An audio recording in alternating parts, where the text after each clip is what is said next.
Welcome back to Lawyer in the Line. I'm your host, Roger Riedmiller. And again, if you have a legal question, you can call us now, 888-263-0001. But now we're going to take Debbie's question. Debbie, this is Roger Riedmiller of Lawyer in the Line. How can we help you?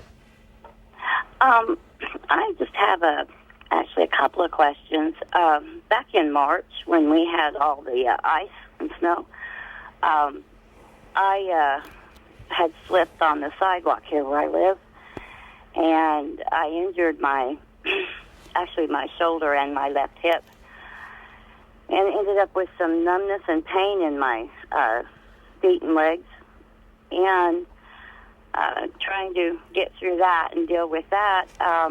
Because of that, my balance was off, and I have long hair, and I had my head down, put my head down forward and brushed my hair out like about a week later, and I fell forward and fell onto my head because my balance was off, and I injured my neck, and I've got terrible pain in my neck and head and shoulders.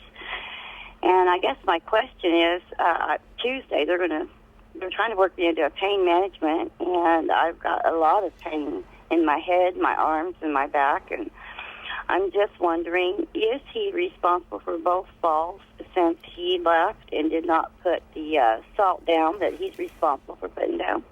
So anyway. Where precisely did the ice accumulate there at the apartment complex?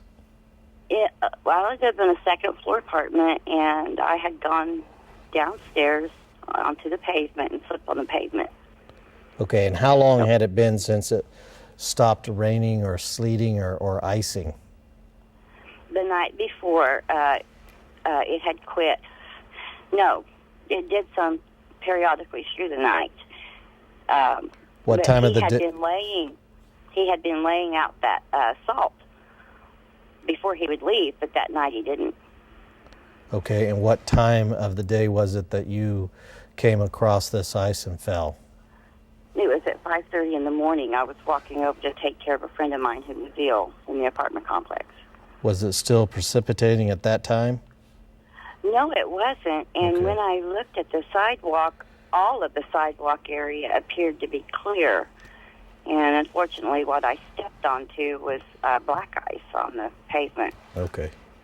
Well, Debbie, if you can prove that the property manager or landowner has a legal responsibility to clear this ice, and I think you can probably prove that they did, and that they didn't do it properly, that is to say that there was sufficient time between the time that there was last any precipitation coming down or ice creation on this sidewalk and the time of your accident, then you might have a good negligence claim against the property owner or manager, supporting whatever injuries you sustained in that accident. And if it is a natural foreseeable consequence of the injuries that you sustained in that first accident, that you then have a loss of balance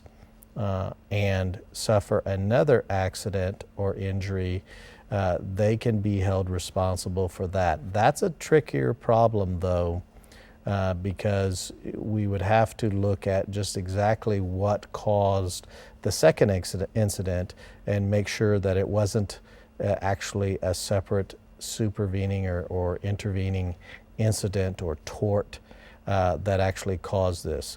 If it is totally being successful in the negligence claim.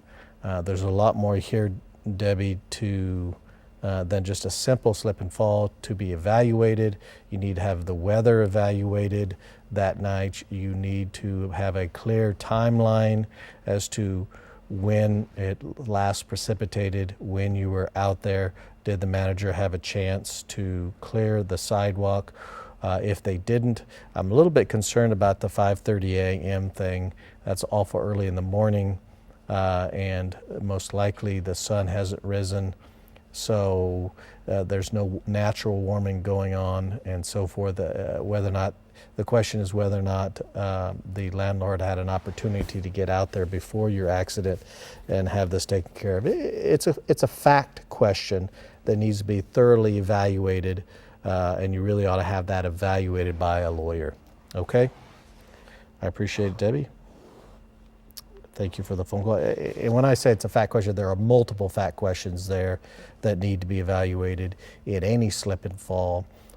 And when you have a slip and fall, you typically don't have the police involved, so you don't have the documentation that you sometimes or almost always have, with an automobile accident.